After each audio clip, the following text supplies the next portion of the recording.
the Mt Vernon Independent School District to order. Record show that a quorum of board members is present, that this meeting has been duly called, and that notice of this meeting has been posted in accordance with the Texas Open Meetings Act, Texas Government Code, Chapter 551. Need a motion at this time to certify the agenda. That's made by Robert. Second. Second by Linda. All four? 7-0. Everybody's here. Lynn, will you pray for us? Dear gracious Heavenly Father, thank you for allowing us all to gather here tonight. And I just ask that you watch over our district, Father. May your favor be over us. Protect us. And also just may wisdom be in this room. We ask for wisdom and knowledge, and that we make the decisions that we need to make to the best of our ability, Father. Thank you for your love and your goodness, and I just ask that everyone be able to see that, Father. Thank you. In your name I pray. Amen. Amen.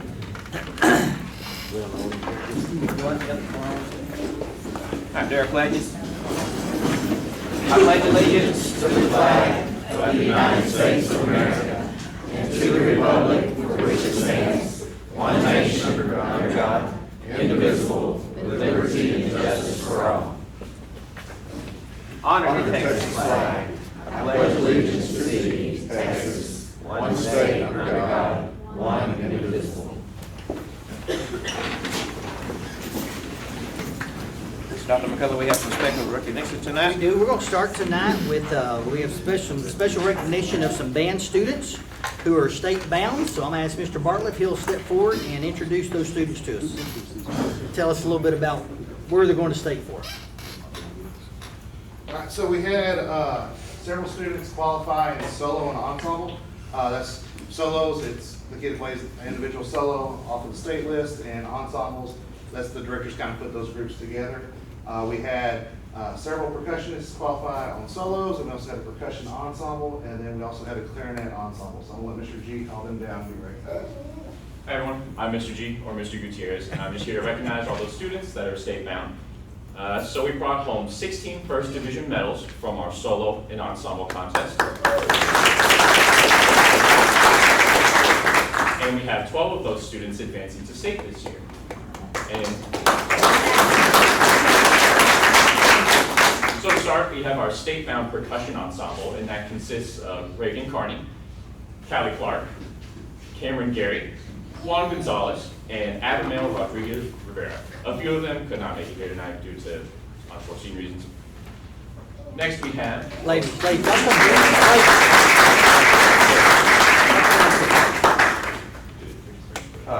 on. Okay. Next we have our state-bound clarinet ensemble, and that consists of Lilianis Albino Santiago, Melody Anderson, Hensley Blaylock, and Griffin Stanbridge.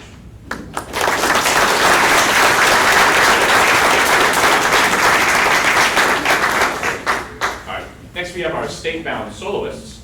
For a multi-percussion solo, we have Abimael Rodriguez Rivera. Next, on a snare drum solo, we have Juan Gonzalez. Then we have a marimba solo, played by Callie Clark. Then we have a vibraphone solo, played by Ricardo Sosa Jr. Then we have an oboe solo, played by Lincoln Orlowski. And then we have a French horn solo, played by Seth Barrett.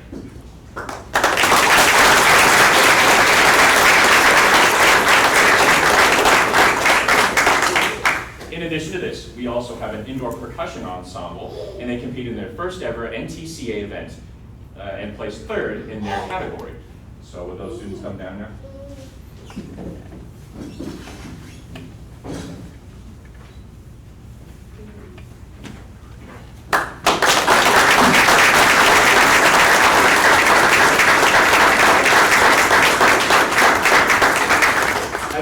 These indoor percussion students placed third in their category at their very first ever NTCA competition. We have a few more competitions after we come back from spring break, and they have championships soon after, as well as our Winter Guard program. As soon as we come back from spring break, we'll be participating in NTCA championships for the Regional AA Conference. So we wish them all good luck, and hopefully we can bring home a big trophy. Excellent.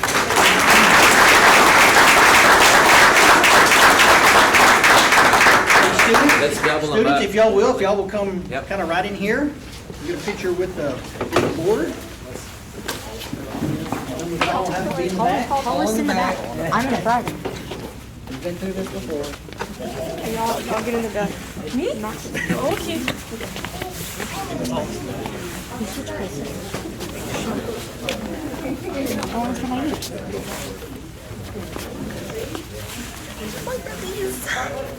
Nope.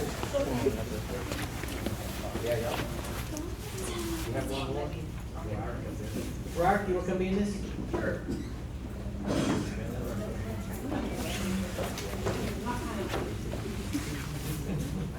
All right, just you go a little higher. Any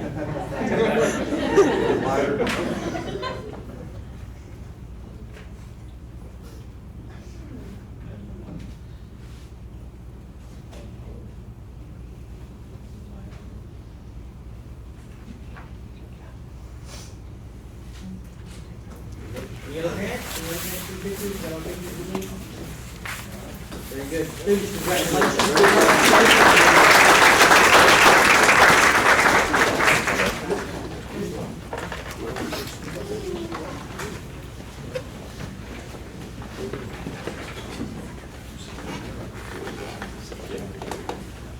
It is always good to start a board meeting with students. I always love that. So congratulations.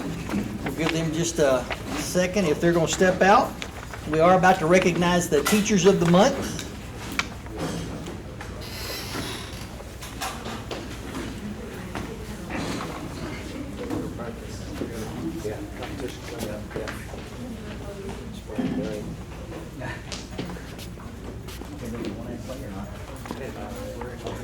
All right. Next, we are going to honor our teachers and staff members of the month. And we will start with our elementary teacher of the month, Miss Jennifer Newsom.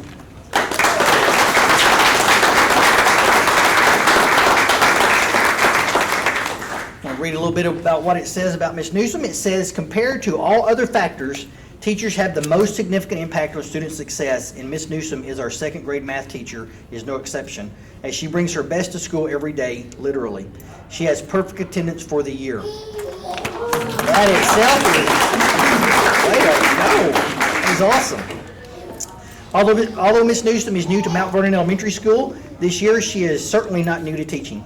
With a clear focus on student objectives, Miss Newsom frames her lessons and pre-teaches vocabulary to set the stage for success in the classroom. But it doesn't stop there. She skillfully addresses student misconceptions and creates a supportive learning environment where every learner feels valued. Whether through hands-on activities, visual aids, or interactive games, Jennifer ensures that every student has the opportunity to grasp the concepts being taught. Ms. Newsom displays a commitment to fostering a classroom environment where students feel empowered to take ownership of their learning. And instead of merely delivering information, she creates opportunities for her students to explore and discover mathematical concepts of their own. By providing them on the tools and guidance they need, Ms. Newsom encourages her students to ask questions, think critically, and problem solve independently. She exemplifies the qualities of a phenomenal second grade math teacher. Her innovative teaching methods combined with her commitment to student-centered learning make her an invaluable asset to our school community. She is a difference maker. Our elementary teacher of the month, Miss Jennifer Newsom. Thank you. Picture.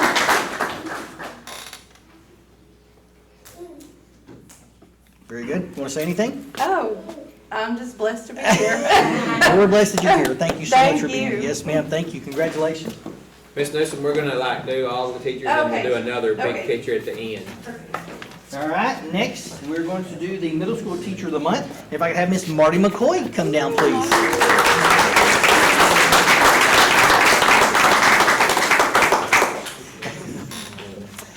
It says Marty McCoy is one of our sixth grade math teachers here at the middle school.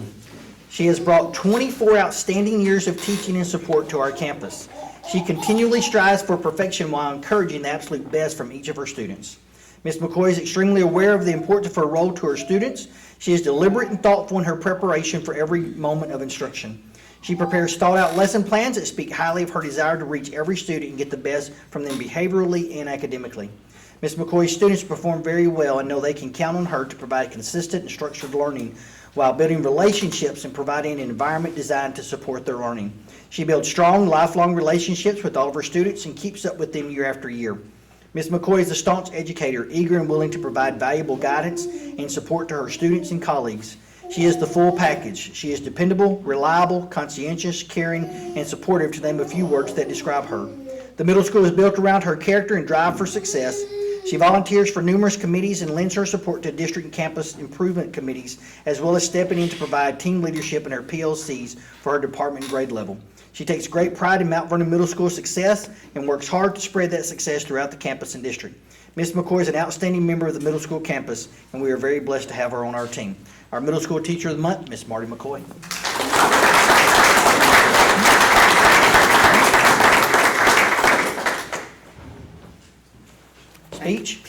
Speech? Thank you. Okay. You're welcome. We're glad you're here. Congratulations. Next, our high school teacher of the month, Miss Carly Hunt.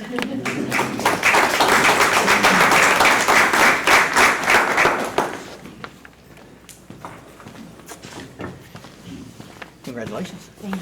Says Miss Carly Hunt is an amazing and integral part of the staff at Mt Vernon High School.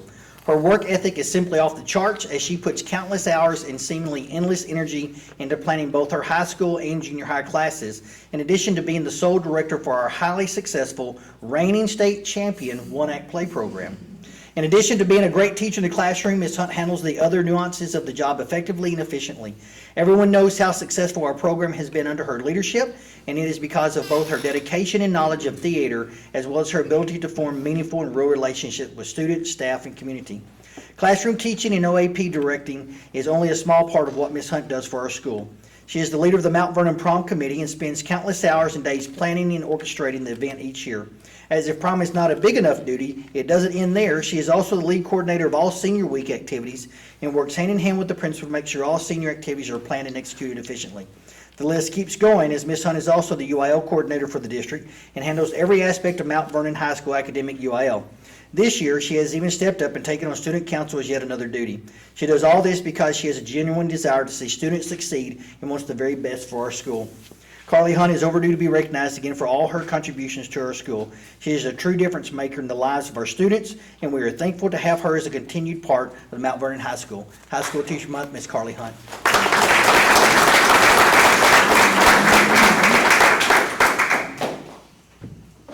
Speech? No. No. Congratulations. And our district support staff of the month is Miss Penny Anderson.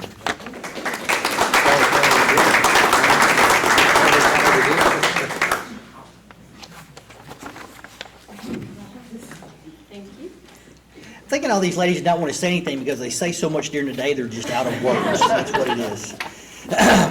Says, I'm writing to spotlight a truly positive influence in the technology department. Penny Anderson. Penny comes to work with positive energy. She has been with us a short time in the technology department, but she strives every day to make our team better with serving our district staff. Penny does not like tickets piling up and will jump on it fast to assist and fix any technology issue that arises. Her work ethic and drive to make everything neat, nice, and organized makes things run a lot smoother. Penny goes above and beyond to make sure our team is taking care of needs and doing it with a smile and probably a joke.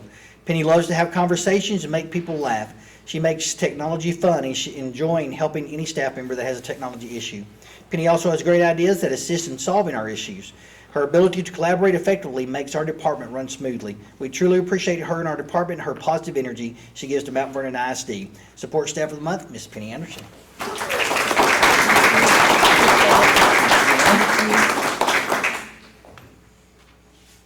Speech?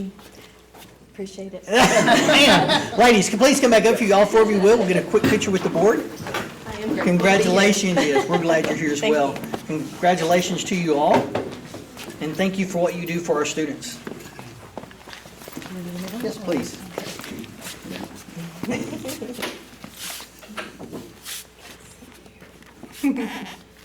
Who's trying to hide Jessica? No one. Aaron. Very good. Ladies, congratulations. Thank you so much.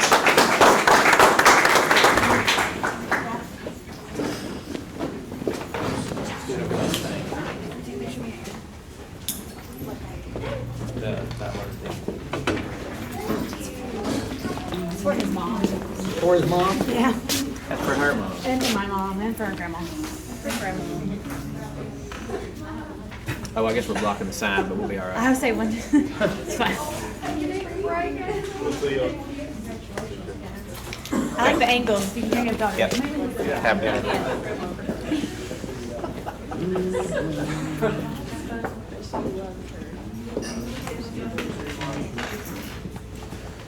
All right, fun stuff now. Still got some information items. Okay. Item 3, information items, enrollment totals. As you see in your board book, we're up 9 students since February. We're at 1546, which is getting us a little bit closer to where we were this time last year. So we're picking up a few. We've actually moved enrollment to the admin office, so Jerry gets to help with them. So it seems we have a daily flow, it seems like, of people coming in. So even though you wouldn't think we would that much this time of the year, but we are having some folks come in. So that's where we are right now. Okay. Next is the multi-tiered system of support MTSS program overview. Ms. Hassel's gonna share that with us tonight. Good evening. First of all, I just want to thank you for allowing me to speak this evening. If you don't know me, my name is Emily Hassel, and I have the honor and privilege of serving as the district's MTSS coordinator, which stands for multi-tiered systems of support, and we'll talk about what that means. Prior to this position, I was the AP at the middle school. And so moving into this role has been a blessed challenge and a good thing. And I just want to take the opportunity to share with you some of the good things that we've been able to achieve over this last school year. So multi-tiered systems of support is an umbrella term that TEA uses to cover response to intervention, or RTI, which is for academics, but now covers social and emotional learning, which is behavior as well. So as we recognize as educators that some kids don't have what they need to read, or math skills may be missing, and we have to come in and provide those supports, we also recognize that there may be some lacking skills, social emotional skills, and so our team works very hard to come along and provide those skills for those students. But we also understand that behavior is twofold, and we want to provide support both to the student and to the teacher as well, and that has been a top priority since the beginning. Now, when I first took on this role, this was definitely not something that I myself could accomplish alone, and so one of the first things was to establish a team.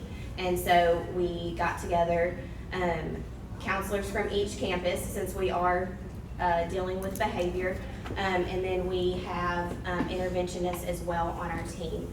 And we named our team the ROAR team, because that stands for Resources, Opportunities, Achievement, and Readiness. And so those are the things that we hope that our team provides. At the elementary campus, Tawny Williams, Sarah Long, Angie George serve both on a campus capacity and district capacity.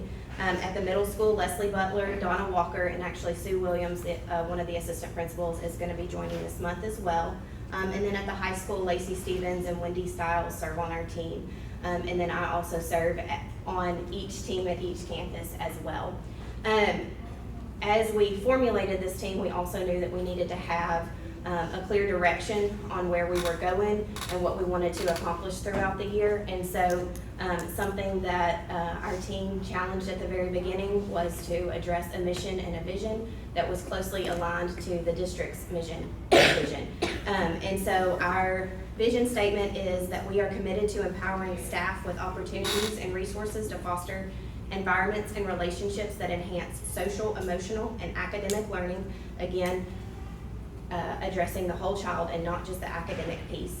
And then our mission is to provide support to all students by promoting behavioral and social emotional learning that will empower and encourage them to reach their fullest potential every day.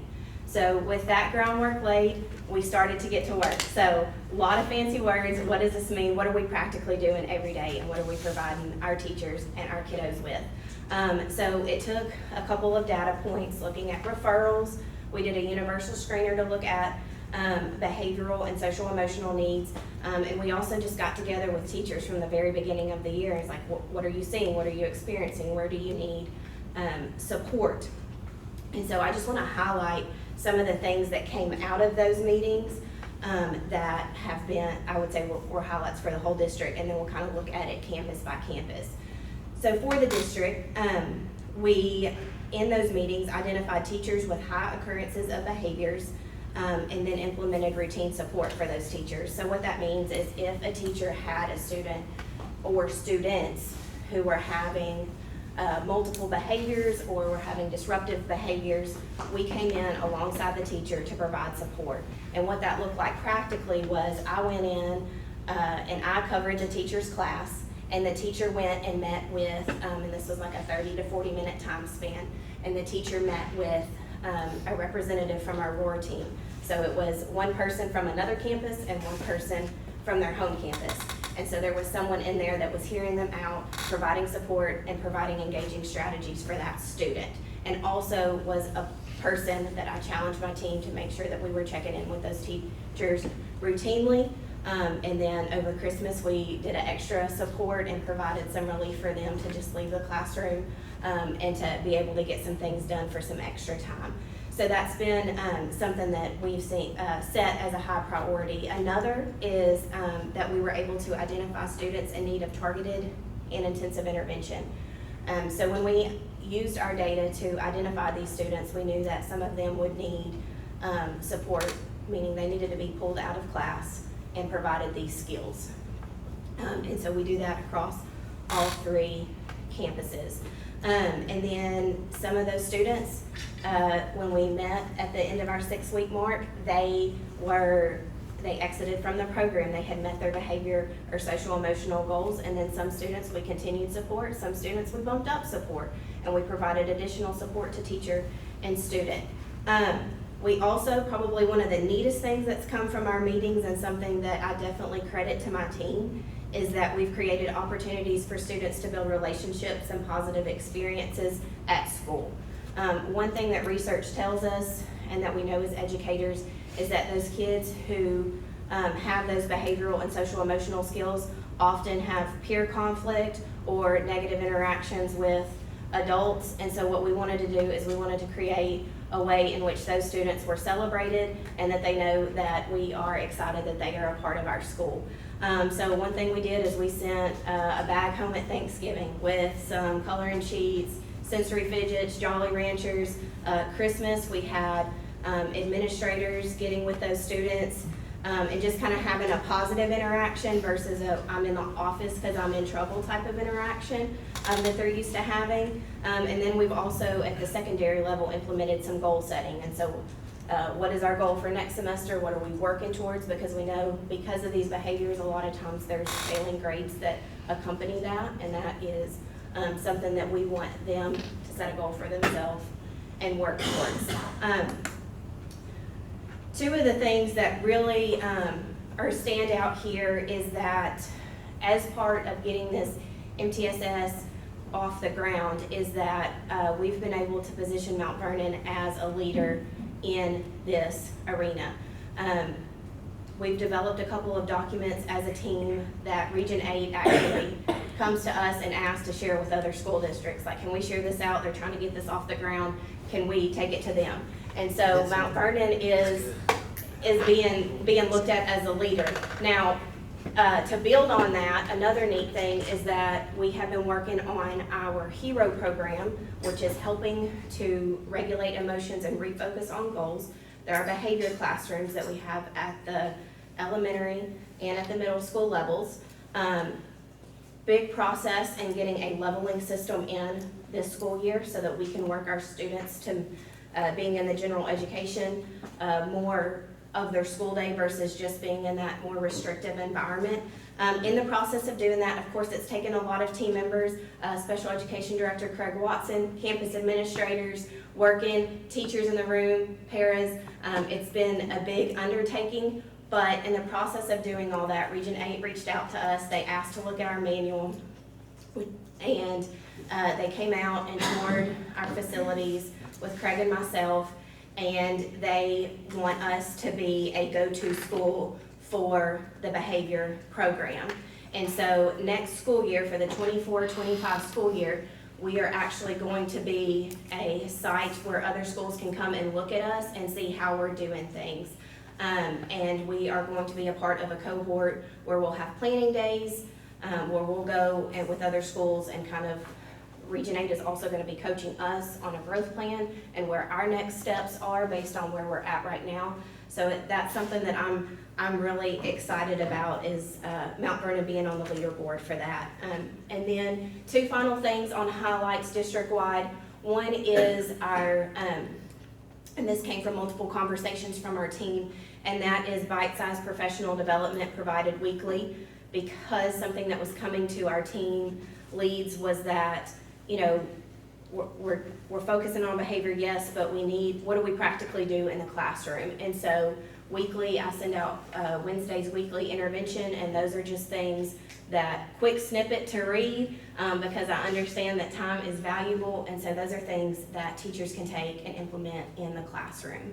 And then another question that arose from that was from administrators was, okay, we're having these conversations with teachers, but sometimes, like, teachers are bringing up some really good questions, and we're struggling with that piece of really getting the buy-in or integrating. And so there's also a piece that goes out on Tuesday to help support administrators in that conversation, because this is new, and it takes time and it takes conversation to get that up and running.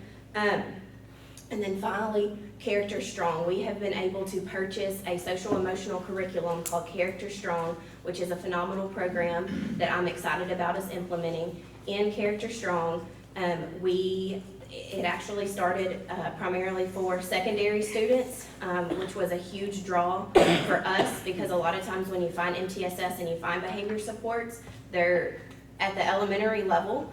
And so finding something that's really gonna support our secondary students was a huge piece. And so I'm excited. We actually just got access to that this week, and so that's something that we'll be rolling out after spring break.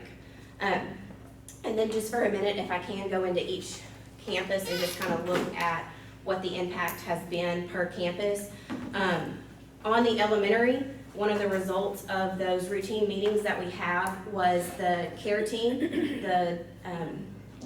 They built a team that was able to respond to behavior, individualized support for teachers, going in and just providing that time where we can, if a teacher needs something for behavior, or if we need to get somebody else in the room to help model or to work alongside the student to gain those skills, we've got that. Of course, comes along with in-class support for student behaviors. And then they routinely do 6-week check-ins with all grade levels, looking at their students and where they are with their behaviors, looking at their referrals, looking at the progress that they've made with the interventions that have been put in place. And then we'll look at our secondary campuses. So this data was derived from looking at everything before November 1st, which was before we had interventions in place, like with Fidelity, that were happening on a weekly basis. And so, and then I looked at where we were at based on last Thursday.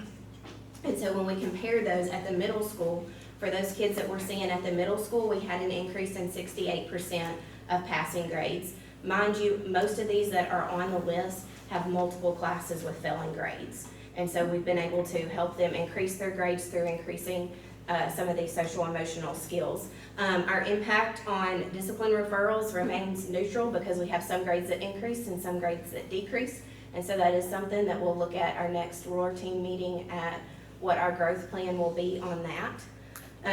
Taking a minute to look at high school as well, 43% increase on passing for all classes.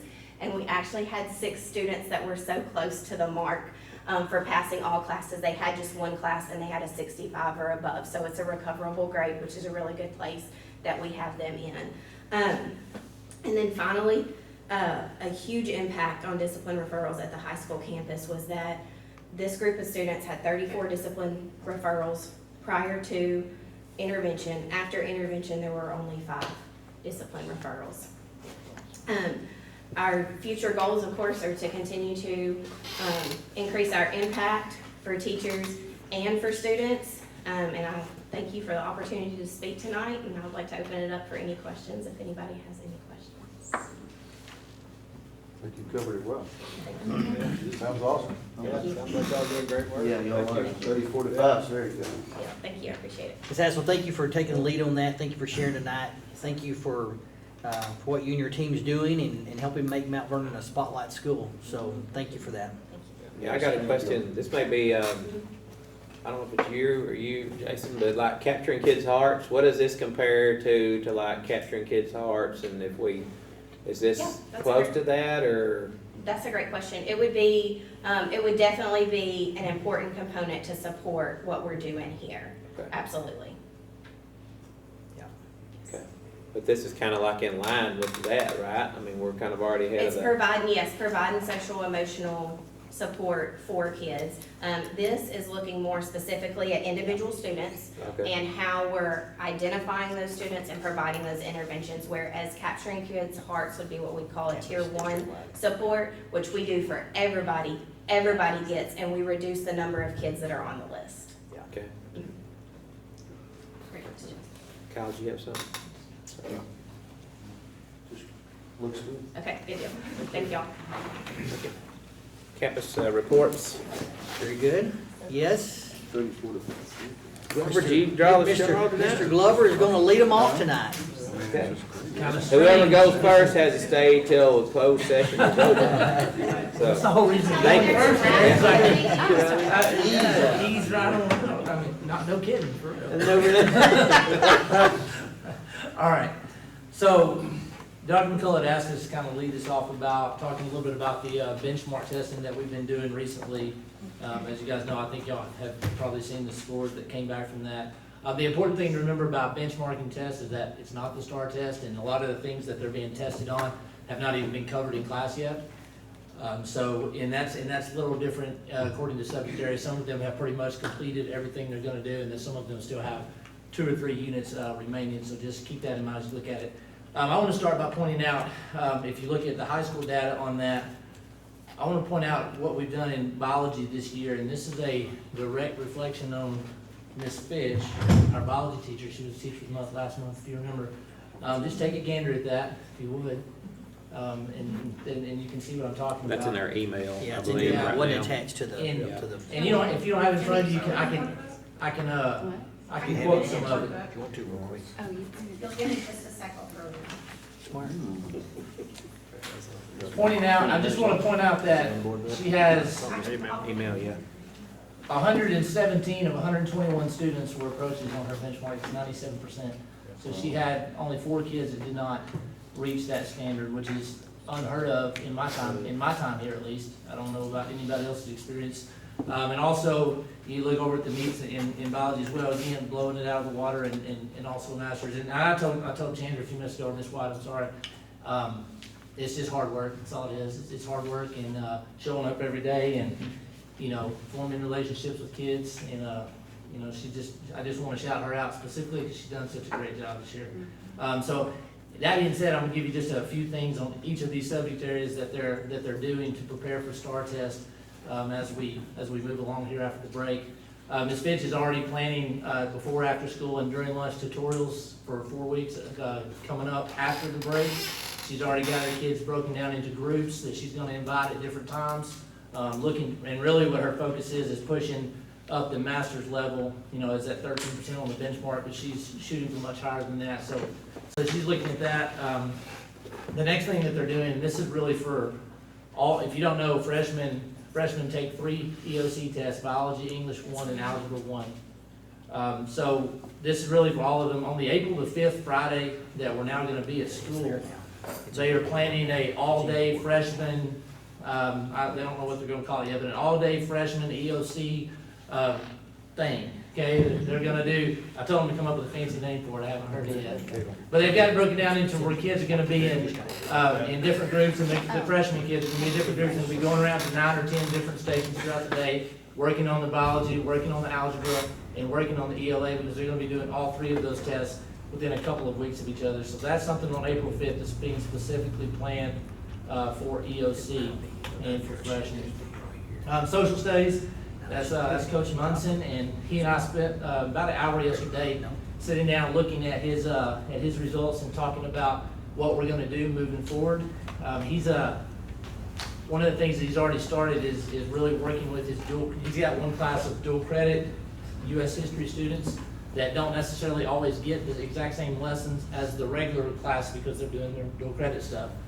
So as we move along, he's gonna be starting to use some of the materials that he got from one of the trainings that we did on one of our Blue Fridays with that class, and starting to prepare them for the STAR as well. Just kind of looking at the data, we've kind of figured out that one of the things that they struggled with in U.S. history was what I'm calling cause and effect questions. So these are the questions where instead of where we're just reciting a historical fact, we're looking at an event in history and we're having to understand what effect that had on society. So that's one of the things he's going to focus on moving forward. He's also planning a April 12th, that's a Friday, where he's going to invite the juniors up to do a review of sort the week before the exam. And then we're going to also do some things with those juniors that are taking that U.S. history test on the days that where the freshmen are taking their test, because the school day is kind of messed up on those days anyways. So we're going to pull the juniors and do some stuff specifically for their test on the days that the others are taking the actual test. So ELA, Ms. Casey Woods, who is our ELA department chair, she had but basically as soon as the test was over, she had already taken this thing and broken it all down. She had identified very quickly the lowest scoring questions on each test, the English 1 and the English 2 test. And they had already, before I even got to talk to them, they'd already hatched out a plan of when they're going to reteach all the concepts that they have identified. I'm not going to read the concepts to you because, quite frankly, some of I don't understand. It's English, but they have a very specific plan for what they're going to do and how they're going to do it. It's all based on the results from that test and what the lowest scoring ideas and concepts were on that test. They're also going to participate. Of course, the freshmen are participating in that April the 5th date that I talked about as well. Algebra. I think in a little while you're going to do the table review. Is that right, Ms. Floyd? Yes, sir. So you'll see on, when you just look at that, look at the algebra, and you'll see the work that Ms. Reynolds did last year in algebra. And she's doing it again this year. Talked to her today. She's got some great ideas about some things that they're going to do on the test. Algebra, more so than any other subject, has covered less of their material up to this point. So they've got more still to go than anything else. So when you see, some of the numbers there, you'll think, well, why are we lagging in algebra? It's because they haven't covered things that are critical on the test, specifically exponential functions, if you know what that is. So she's working on that, and they've got a great plan in place also. 4 weeks is what we have after spring break before we start with EOC testing. So if you have any questions on benchmark, I'll be glad to answer them right now. When is the history? The history test is, I don't know the date. It's got to be the week after April the 12th. So, because that Friday is the day they're going to do the review, so it's the following week. I'm just not sure which day of the week. Okay. And then just a couple of other notes that Ms. Stevens shared with me that she wanted to share with you. By the way, shout out to Ms. Stevens. She's the one that does all the planning and the management of the testing. She's the testing coordinator for the high school, so she's organizing who is administering the test and which room they're in, and getting all the logistics taken care of, which is a huge job, and she does it very well. So she says in her little report here, she says, we've been working on TELPAS. That was today, and TELPAS is the exam that our emergent bilingual EB students have to take every year. So we did that today and yesterday. That was the reading and writing exam. Seniors have been working on completing their scholarship essays, applying to colleges, getting trained on CPR and the FAFSA in order to meet the high school graduation requirements. We had 21 students and parents attend a FAFSA day at the high school on February 26th. And so that all happened recently. And then we're getting excited about our first annual College and Career Expo. That's going to be on March the 27th. We currently have 47 vendors that are going to be setting up tables in the middle school gymnasium on February the 27th, or no, February the 27th, on March the 27th. So they have careers in construction, healthcare, agriculture, and a whole lot more. So they're still looking for people to participate in that event. So if you know someone that wants to participate in that, please reach out and do so. And then, as she says, after spring break, her focus is going to turn into scheduling for next school year. And then, of course, the last thing on my mind is One Act Play starts tomorrow, district competition. as we go for back-to-back championships. And I heard it's very, very good this year. I have not seen it yet. I know a couple of you have, but excited to see that tomorrow. Any questions? The STAR testing this year, it's my understanding that they're moving it up. Yeah, it's early, it is earlier, about, well, 1 week earlier, maybe or 2. Yeah. One, I think it's 1 week earlier. Yeah, some are 2 weeks early. Yeah. Some So- That's what I've heard. Yeah, it Yes. keeps, it seems Back like, kind it- of old school. yeah, it keeps moving How, back. when we used to kind of do it in April, you know, before we had March testing, because we had the scoring, and then April, and then we had all pushed to fit it back in May. Now they've swung back to, And then, I remember teaching it, it was the first week of May, we had Yes. biology and some of the others Yeah. like 4 days in a row. And no matter how And far then we're we- hearing it now, it's like 3 weeks earlier. Yes. Yeah. You find teachers about, yeah, what the heck? And then no matter how far you push it back, we still can't get the scores back before school's out. yeah. So, I So it's don't just- understand. But then you start throwing it in, kids under the bus or teachers under the bus, as you start creating less time. And then you have so many things like spring break, and you have the one day for the eclipse where everybody's just gonna be totally lost Yep, and exactly. staring at that, and so many other things going on. The tell-pass testing, all those just take days away from the Yeah, teachers. we sure do. So, You got a lot any of ideas people for the understand that. eclipse? For the You eclipse, just mentioned the eclipse. Do you have any ideas for that? we have not sat down and had an in-depth eclipse conversation at the high school yet. But that's coming, so we'll have, what, 3 or 4 weeks before when we get back from the break? Fill the stadium, So- people. Yeah, when you go to the At high. the sun. I think the actual total part of the eclipse only lasts, what, 3 or 4 minutes? 4 minutes. 4 minutes? But the whole ordeal is several hours, right? So, yeah, when it starts For covering. waning and. Okay, all right, thank y'all very much. Appreciate it. Have a good night. Thanks. That just makes it tough on them. Everybody, ready to get Yes, yes.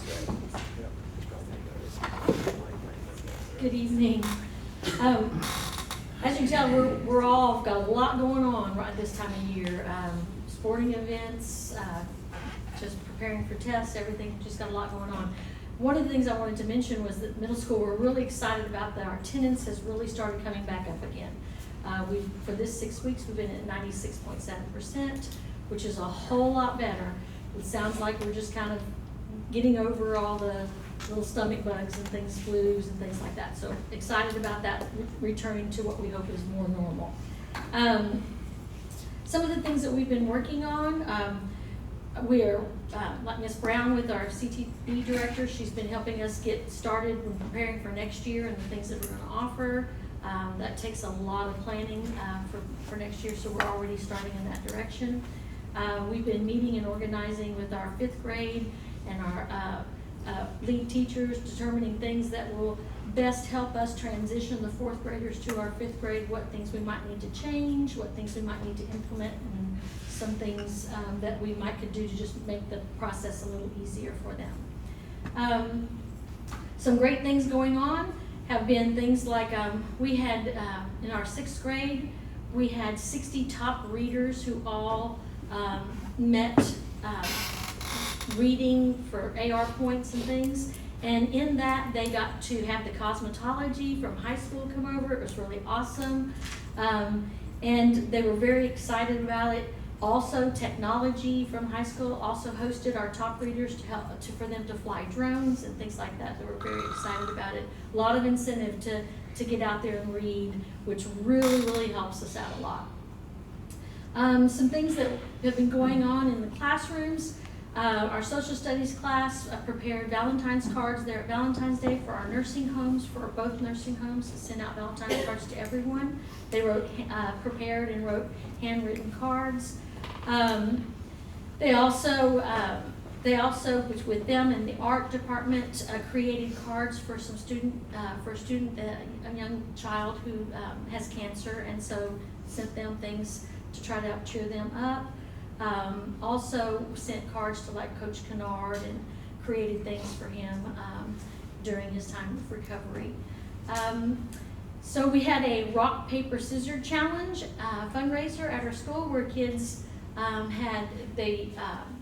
bought a couple of beads for $1, beaded necklaces. And in between classes, before school, during lunch, and after school, they could challenge someone to a rock, paper, scissors contest. And then whoever won received the beaded necklace, and then they received, today we awarded the top students that received the most. They're having a pizza party with two of their buddies when we come back from spring break. They really seem to enjoy that. Teachers not so sure at first, but they really enjoyed it afterwards. After they got started, they really started liking it. 5th grade, we were really, every 6 weeks we do the behavior party for those that have the least amount, or not the least amount, have a certain number of infractions which they receive. Because kids always think that sometimes they make a mistake. The process is to learn from the mistake, so through their infraction points, they're allowed to restore that behavior and move on to the positive side of it. In the process of that, they receive those positive behavior parties I've talked about before, and the kids, there were a lot of participants in the behavior party this year, or this 6 weeks. We were really pleased, especially with 5th grade, who were very excited because almost everyone went. Had a participation in the behavior party. Lots of fun there. 6th graders in our science class did a really neat earth layer project. We saw some really fascinating things, from edible things to actual, where they took a piece of leather and tooled the crust and the various things into the leather. Very, very cool looking. Just lots of good presentations, and when you watch them give their presentation, they just, even the ones that are a little bit shy, are very excited to present their particular project on their earth layers. We also have Telepass that started this week, but we postponed ours until after the spring break, so we'll be starting it.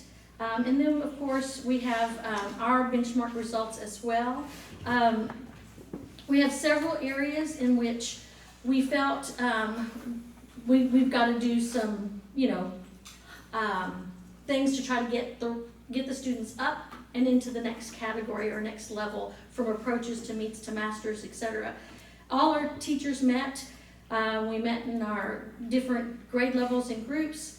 They've determined some which TEKs are what they call high impact TEKs, and we are going to have small groups within the classroom in which we work on high impact TEK tutorials. Another thing that we do is we do a blitz, which begins after spring break, which we concentrate on those TEKs, those reviews, things to help them get prepared for it.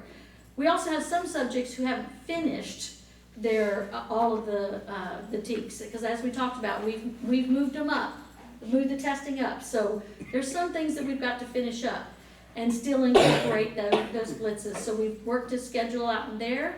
The third thing that we're working on is before and after school tutorials, which we do, in which we have those students come in that are on those, what we call the bubble, maybe, and then we work them to try to get them up into that next level. Working on primarily growth. We also work on that growth model, and teachers and students keep their own log of graph of where they are in their studies, and can see if they're having growth or if what areas they might need growth in. And then one of the last things is that we utilize cross-curricular support from our elective teachers and from our social studies or non-tested subjects, where they help prepare activities that still deal with social studies but incorporate math and incorporate writing into the lesson, so that they're getting that extra support as well through those teachers. And then I was going to look and see. We've had quite a big jump in our social studies this year. Our math, our 8th grade math this year. Quite a big jump there. Quite happy with that. We're just a little concerned and really working hard. Teachers really working hard on those meets and masters. Bringing up that rigor and trying to get to the point using those strategies that I just told you about. And that's all I have for today. Any questions? How much would you say, because I know it's hard, because I even think my kid was like, there were 7 questions that haven't been covered or Correct. whatever. So when just looking at that, would you say majority, they haven't finished the content level yet, or? I would say they're very close, but haven't finished, the majority haven't finished the content. Okay, so majority of these haven't finished. Yeah. And some of it where it might be just a unit, they have 1 unit left, it might only be a week long, but it may have been 5 questions on the actual benchmark. So it kind of skews the data just a little bit there. But we analyze that and when we take apart the TEKS and look and see which ones we haven't covered, and we can tell more. Right, okay, thank you.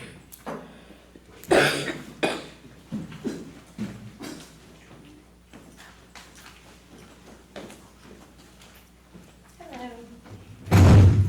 I'm going to start out by highlighting Sarah Long. She's our counselor and campus testing coordinator. If you know her, she has the most calm demeanor, but very strong attention to detail. And so she took what is a very high, stressful time during testing and made it run very smooth and much more calm. Kind of like Ms. Woodard said, our attendance is improving. Our average daily attendance rate improved from 95% to 96%, so glad we're all getting healthy.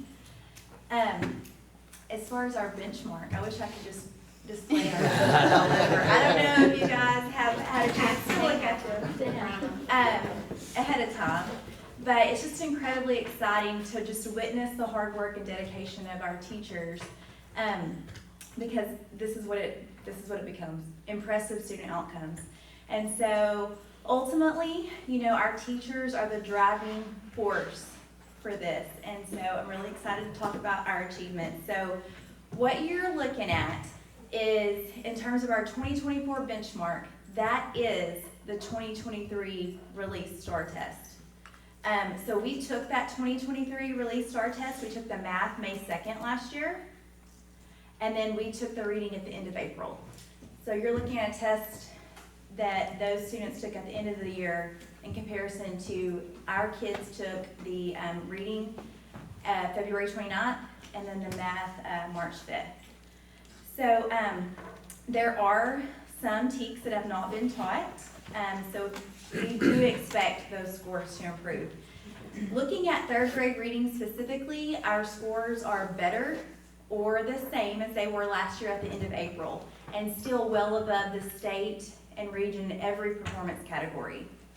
The same thing with 3rd grade math, pretty consistent with where we were in May of last year. Again, above the state and region in every performance category. And just to kind of give you an idea, just for the 3rd grade math alone, there were 5 questions of TEKS that have not been taught yet. So teaching those 5 questions could greatly move those kids into different performance levels.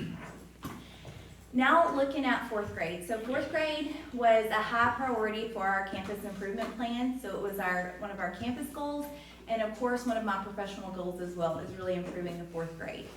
And so we know how important growth is for our accountability.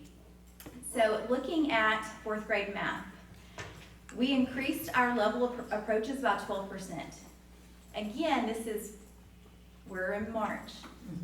We took this in May last year, so I do anticipate it being even better. Our meets by 5%. And so last year we were in 4th grade math below the state and region every single performance category.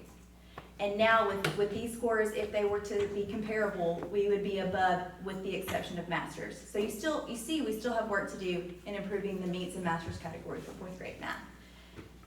4th grade reading, wow. Okay, so look at the improvement here. So 90% approaches, which is actually a 16% increase from last year. 60% meets, which is a 9% increase, and 31% masters, which is a 5% increase. And this is where we strive to be, 90, 60, 30. So all of those well above the state and region. One of our lowest performing standards in both 3rd and 4th grade reading last year was the editing and revising. And so our teachers took this data, we talked about it, reflected. They were very, very intentional in making adjustments. and now it's one of our 5 highest standards. So those are some things that we've done. And so I know you're asking, like, how can we do this well? Like, what have we done? So we just took the data from the 2023 STAR test and we went to work. Our teachers went to work. We were able to see STAR 2.0, see how it was laid out, had the exposure. We exposed our kids to those new question types. We took our highest and lowest performing standards and we created a plan. And what we did is we really focused on improving our Tier 1 instruction. And teachers, one thing that they were able to get was we provided our teachers with targeted professional development on those PD days. We had an increased focus on student growth. So that means students in 4th grade, since we only have 1 grade level to measure growth for accountability, that means our teachers were tracking every CUA. We were plotting students. Did they maintain performance? Did they grow?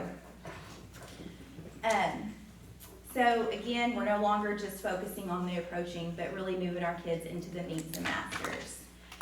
So if our STAR scores come back and they're comparable to this benchmark data, we will actually exceed our campus improvement goals for this year. So that's amazing.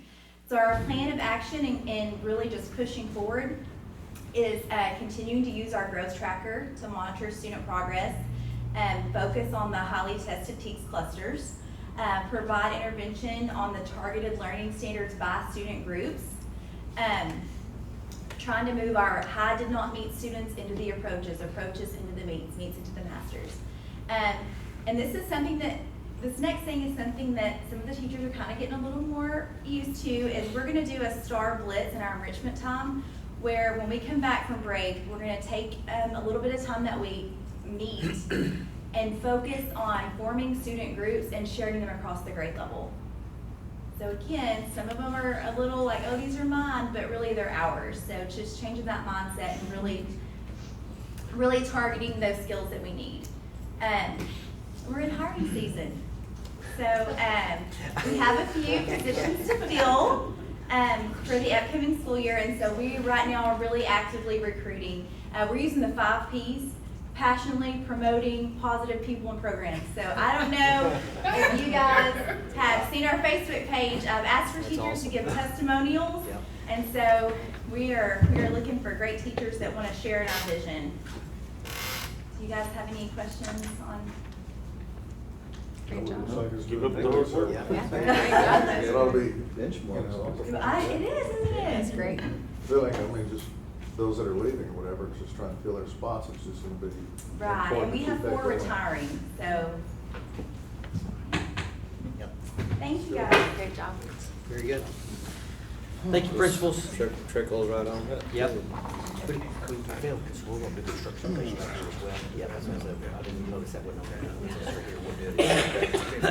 gonna do a construction update as well. I apologize, that was not listed, but we'll do it with the campus department updates. We'll make that a part of that as well.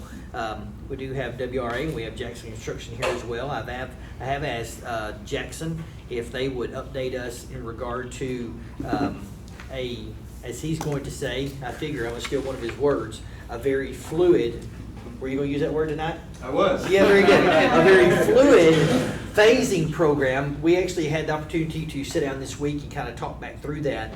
And fluid's gonna be a key word. So remember that word, fluid is a key word. It is, this project is going to be, it's gonna be a big project, and it's going to be complex, but we have faith in them. And so, Jay, would you like to share a little bit? I don't know if you brought a copy of the phasing document. If you did not, it's okay. I just texted it to you as well. No, I texted it to each one of you. You have it on your phone right now. I do have You copies, should. by the way. I have 9, so I think we have enough here. Perfect, okay, excellent. Is this what we have? Yeah. Oh. Yeah, no, hard copy. Yeah. Thank you. Hard copy of that.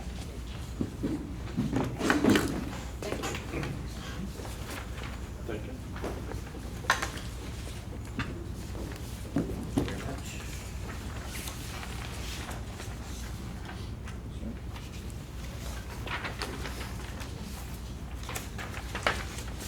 Sure.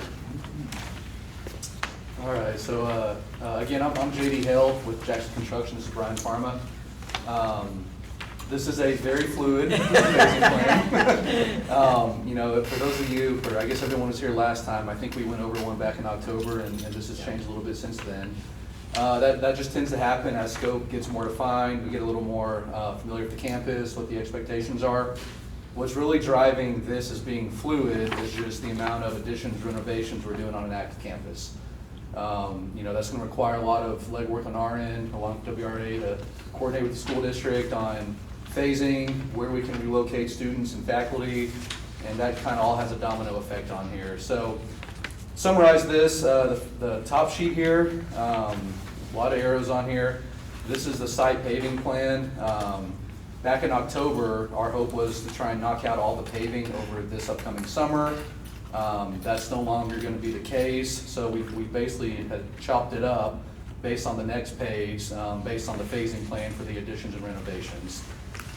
So most of the focus here tonight, or at least what I'm going to summarize, is on the second page. And just to run through it real quick, right now we're targeting starting June 1st, early June, based on a May 13th board meeting. Backing into just all the dates based on when we're getting the contract documents, bidding it out, going through that process. Phase 1, which is in blue on the second page, is the auditorium renovations and the new CTAC or CTE building. Along with that, going back to the front page, we're getting the fire lanes in and everything to go vertical. Phase 2, which is in red, is the middle school or junior high school addition. Starting that addition along with the cafeteria and fine arts additions, which is also your shelter. Phase 3, which is in green, would then be the central admin facility. Before we can renovate the central admin, we need to get the junior high addition, admin addition completed so we can move the faculty, at least that's our thought right now. Phase 4, which is in pink, is renovating the existing cafeteria over here into the new media center. Phase 5, which is in orange, is the high school vestibule renovation, so this area right here. Right now, my plan is to do that over a summer when it's not active, try and at least start it and knock it out. And then Phase 6, I've got identified as fire alarm or life safety replacement. Based on the amount of work we're doing, the additions, renovations, right now we're anticipating having to upgrade the existing fire alarm throughout all the campuses to a voice evac system.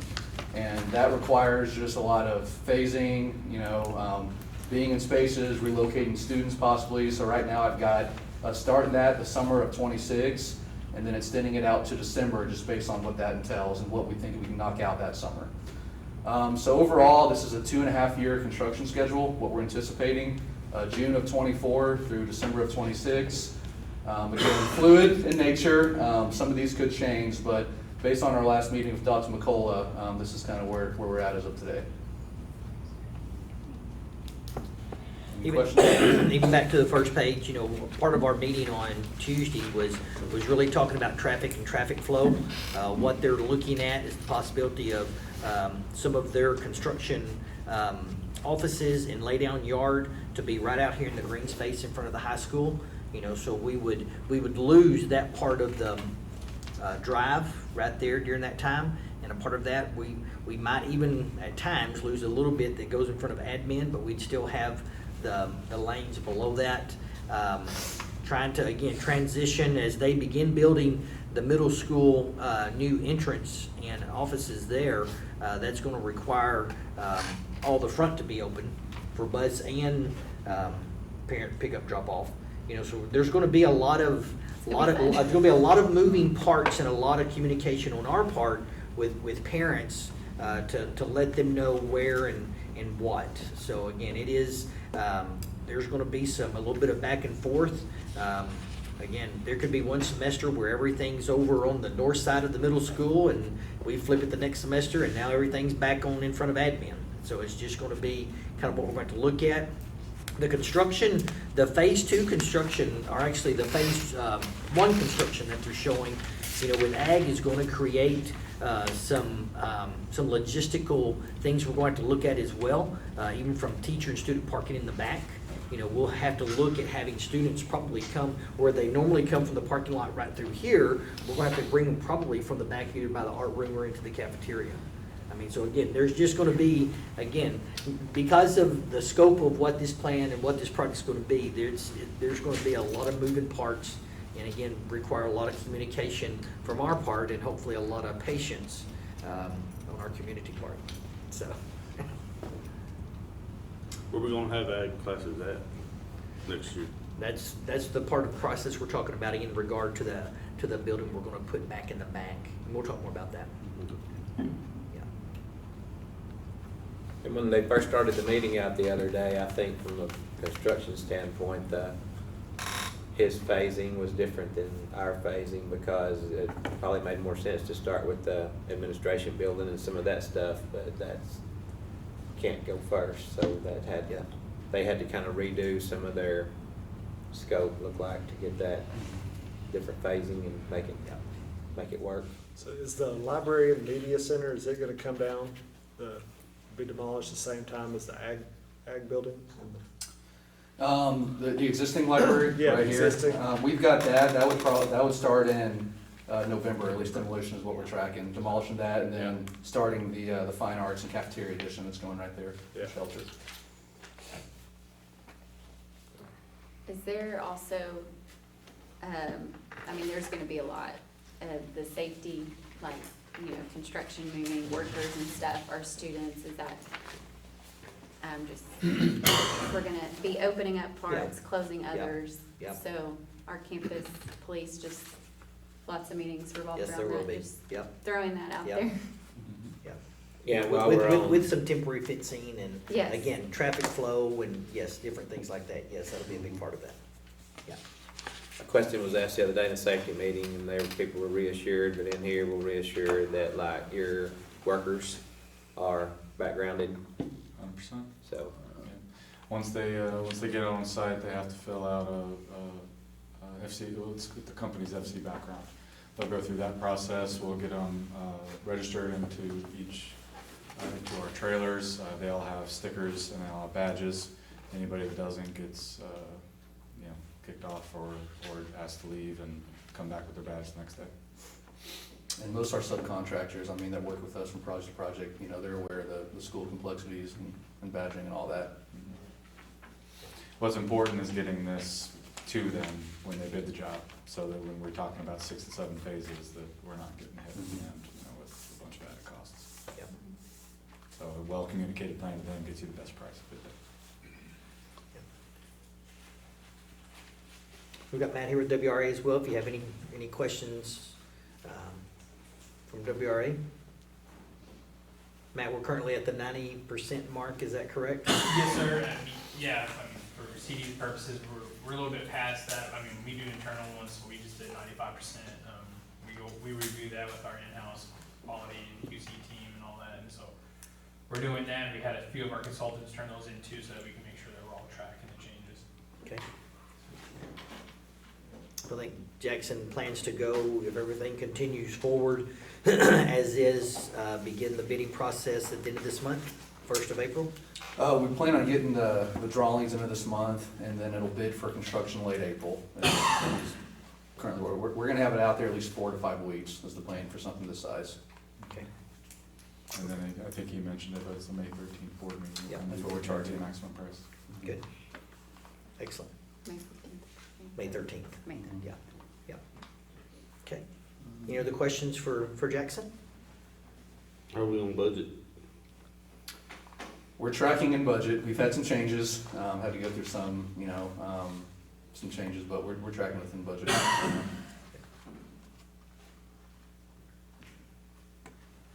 What were you, 5 million over? Yeah. Yeah. Yeah. What was the cause? What was the main reason I have some thinking more 5 information, million I have some more over? information on that for y'all as well. Yeah, yeah. Yeah. Okay. Yeah, we got a lot between here and May. Is May 13th, is we good on that? That's not a holiday or anything? I don't think so. We're going that coverage. I Because thought so too. I that's think an that's important a- date Yeah, for y'all, Yeah. probably. yeah. Don't have a I think that's a calendar regular that school day day. for us, yeah. Okay, okay. Yeah. Okay. Anything else? Anything else what we got up here? Okay. Good. Thank y'all for coming. Thank you. Guys, thank you. Appreciate y'all being here. Thank you. Jody, again, thank you for your help today. Matt, thank you.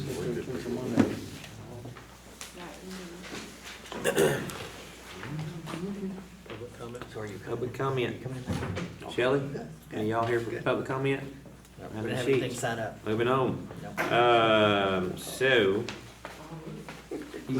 consider approval of the consent agenda. Any questions on that consent agenda? Okay, need a motion to approve the consent agenda as presented. I make that motion. By Scott, Second. second by Josh, all four. 7-0. All right, moving on to, public hearing here, 22-23. Taper report. Chandra, is that you? Yes, sir. You might to come up. I did also place this in board book for you if you would prefer to look at it there.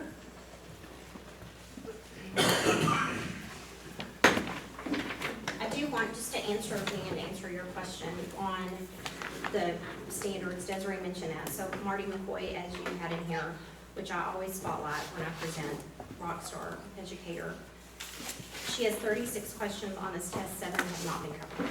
So 19% of her test, they've not gotten to yet. So she's always quick to, I let her run scores. So we run the reports and then I go in and I zero rate those 7. And then she runs reports and then she calls me and I put it back on. So that's how hyper-focused. But just to give you an example of a point of reference for that. Okay, so going into this, as you know, I know you wait for this every year. I'm so excited when this public hearing comes. So the Texas Academic Performance Report, which is the accumulation of all of the data that TEA collects on school districts in the state of Texas, from attendance, dropouts, graduation rate, to our academic performance, to our demographics of our school. Every little code we have goes into this report. So every year, the state releases this report. We are required to hold a public hearing and a school board meeting to present this information, as well as post it to our district site. That can be found under our curriculum instruction and accountability departments under state and federal accountability postings. So those are live links that you can access any of the academic performance reports, including the state report, to see. This report is a little different this year because, as you know, with all of the hubbub with accountability and TEA and the commissioner being sued over accountability ratings, we have none. So you will notice on these reports there are no ratings or designation distinctions on the front of our performance reports for our district or our campus. That also impacted our special ed determination status this year. So that is also missing on this report, just as something different. The bulk of this report is our STAR performance assessments. And again, it's so weird to me, they released this.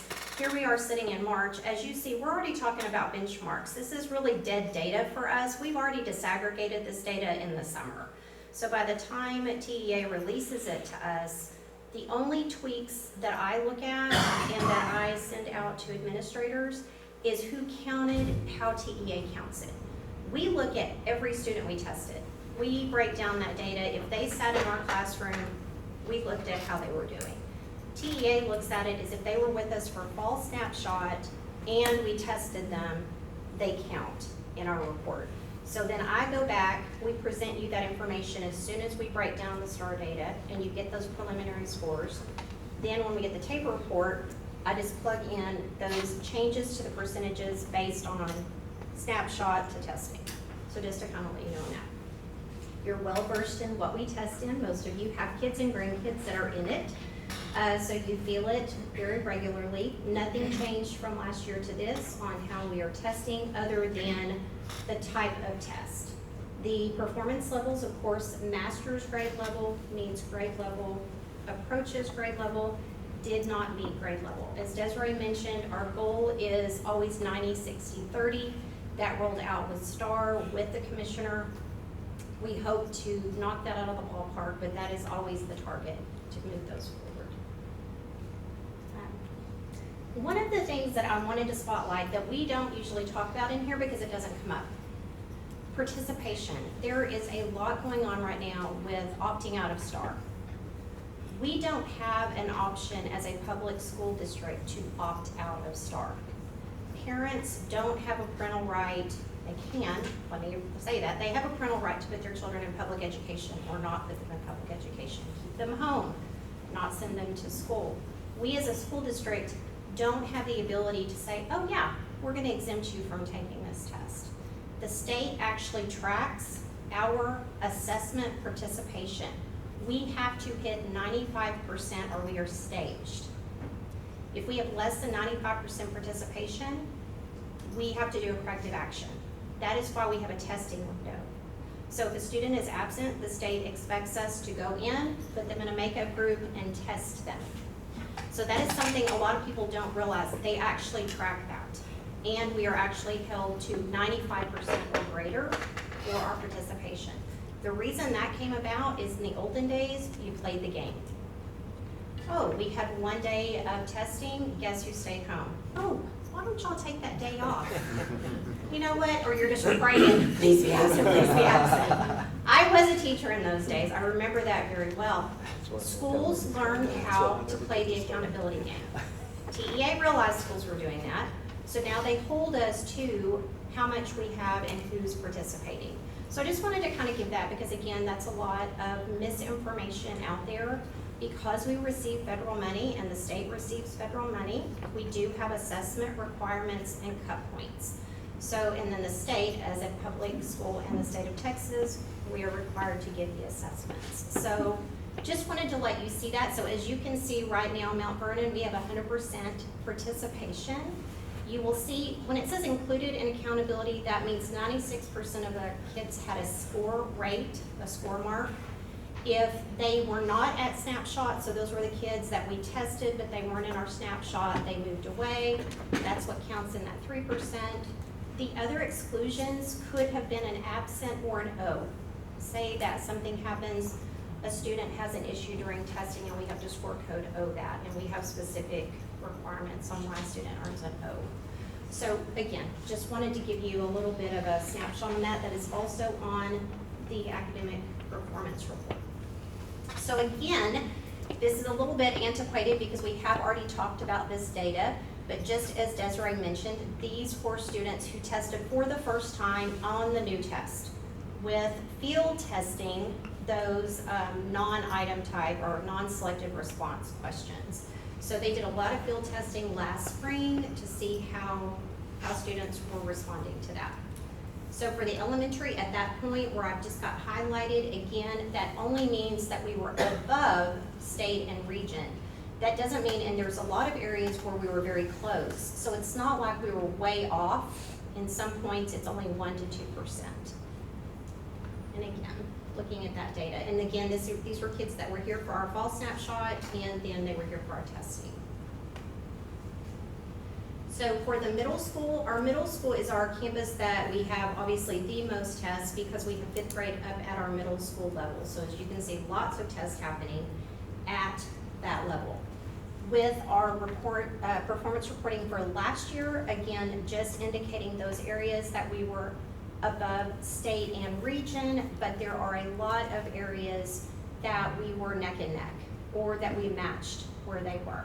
So again, data going in from that last spring.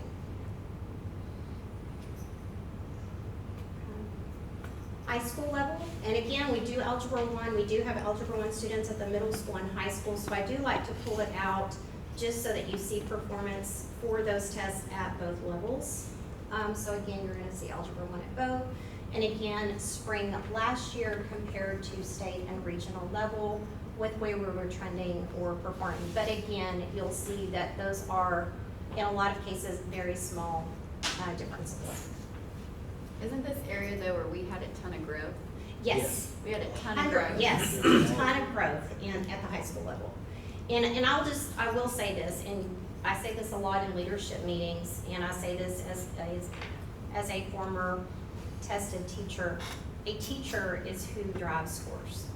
I will say this, you can take a teacher and give them nothing, and you're gonna have amazing scores out of their students because of the quality of the teacher and the art of the teacher. You can have a teacher that you can give every piece of technology, every bell and whistle, every textbook, every instructional resource, and not produce it. Absolutely, this has to do with the quality of the teachers that we have in the classroom, 100%. And of course, then the support that they get from their campus administrative teams. So, we all stand up here and we all talk about this, but in the nitty gritty, that's who's doing this for us.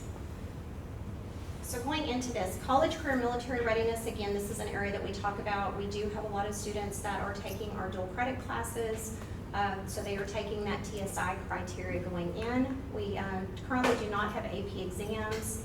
Students that do earn are focused on trying to get an associate's degree. Do we have anybody? No, one we're left for that. I know that we have one student one year that we had working on that. 2 years ago. Two this year. Yeah, no, 2 years ago. We had 2 years ago, I'm Yeah. sorry, excuse me. Then on the industry-based certification, and I will brag on the high school in Lacey, Shelley Brown and Mr. Glover, with really taking that charge, because the state is putting a lot of pressure on us as a school district with what they call a completer, a CTE completer, where they have to stay in this path, take a level 2, level 3 CTE class, and get the industry-based certification. They're almost using it like the CTE side for STAR, and they're looking at the industry-based certification. So what they're kind of saying is if you have a pathway, welding, I'll use Brad's class, they're expecting kids to take the welding test at the end, and we get credit for it, but they're kind of looking as, okay, we don't have everybody going the college path. There's a lot of students that are going in a career outside trades field, so how are you getting them prepared? And now they're having schools go, that's great that you have this strand, but what are they gonna do with it after? Where are you gonna get them to be in the workforce? So you'll see us presenting that more and more as we start getting that accountability data. So on the career military readiness, again, and our students who are in special education and working through that workforce readiness, or special education students that are going beyond what we consider a foundation transcript also, like a distinguished level of study, recommended diploma above and beyond, count in our career readiness. So kind of giving that. And then again, another way that they kind of got on the schools for playing the game. We could just go in and say, yes, they've enlisted in the military, they've talked to a recruiter. Now, TEA does not give us credit for military enlistment until it is determined through the United States Armed Forces. So that data is now lagging. We no longer are getting that hit until we get it from Armed Forces, and then they submit it. Okay. So going into that, again, we are lagging a year behind when we look at college career military readiness, because those are our 21-22 students that we're looking at in that data. So again, a 2-year lag. So state is in green, Mt Vernon is in purple. So again, you can see how we're trending. We are, again, trending above the state. So if you're looking at the only career or military ready, this is where you're gonna start to see the uptick of our industry-based certifications and that focus. That started in this school year, 2021 at the end. We really started looking at that in the spring 21. So hopefully that's where you're seeing this uptick with kids. TSI results, again, that is something that the state looks at. Again, these are our 2022 graduates. So again, how are we tracking with the state with TSI results? And again, we're tracking well with the state. Okay, this is just a matrix to show you. I always kid that it's kind of like you just get out and do a little bit of, statistics and quantitative methods every time we get data from the state. But this is how they get the results, is you have to hit the criteria points on the TSI. So this is just to show you how do we get that point. It's based on how they're scoring on those different components.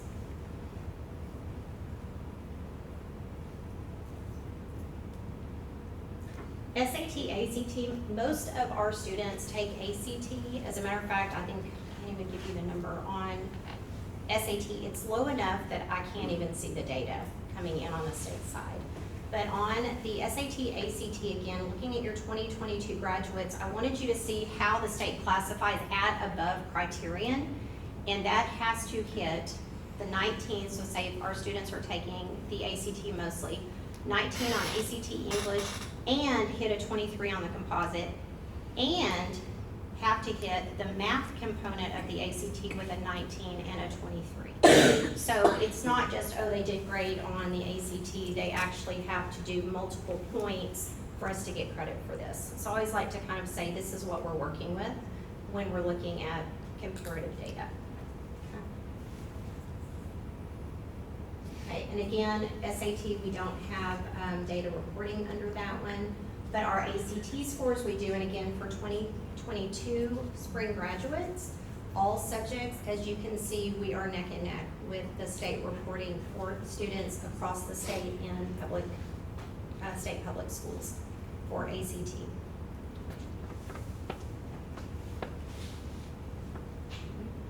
Student information, again, this is going from last year's PEAMS submission, 22-23. Again, just breaking down, at that time we were at 1568, and looking at our demographic.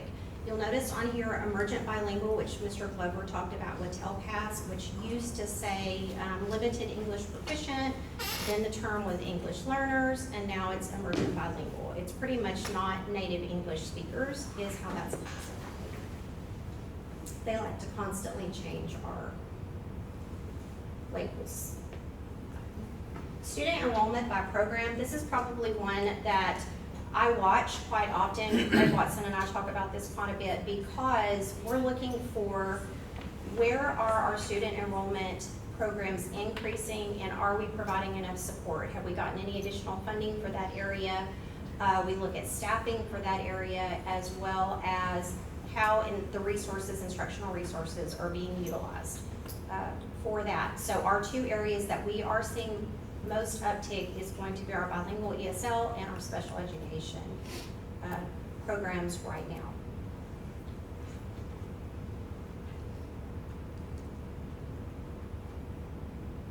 Staff information, again, this just gives you an overview of where we were with staffing for the 22-23 school year, and just a reminder why you get those percentage points on staffing.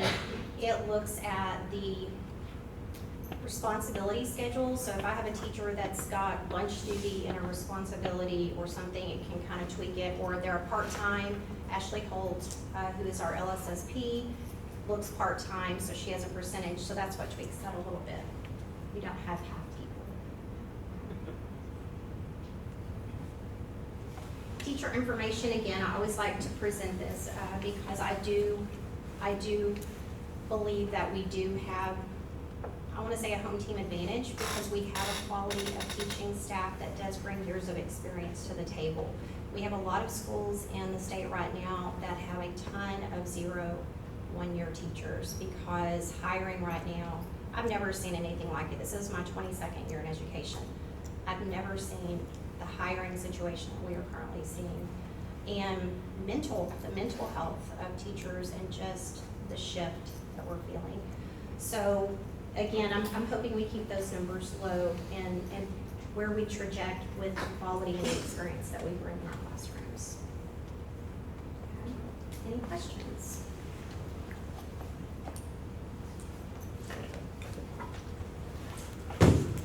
Thank you, Chandler. How about since the teachers are doing such a good job, we just take a week off next week? I say let's do it next week. Except for ag and band and on that play and whoever else is gonna work in spring break. Those who do extracurricular? Yeah, yep. Okay. Action items, consider approval of the 2024-2025 academic calendar. Okay, what we started out as we were working on the calendar, we looked at 3 different options that we presented to staff for some feedback. As we got some good feedback on it, we reduced it down to 2. We made some changes you see on draft B version 2. We incorporated that feedback into that based on comments that we had on that.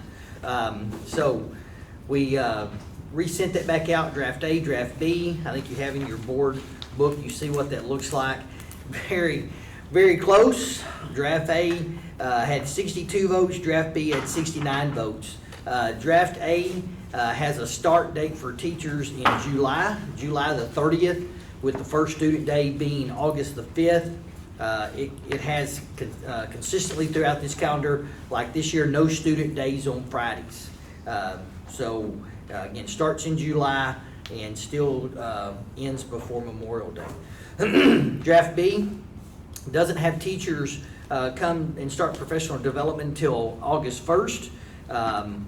Students start kind of midweek, kind of a soft start like we've done a couple years in the past. Starts on Wednesday the 7th. But because we don't take those days in July, it does require us to still get out before Memorial Day. It requires a couple Fridays.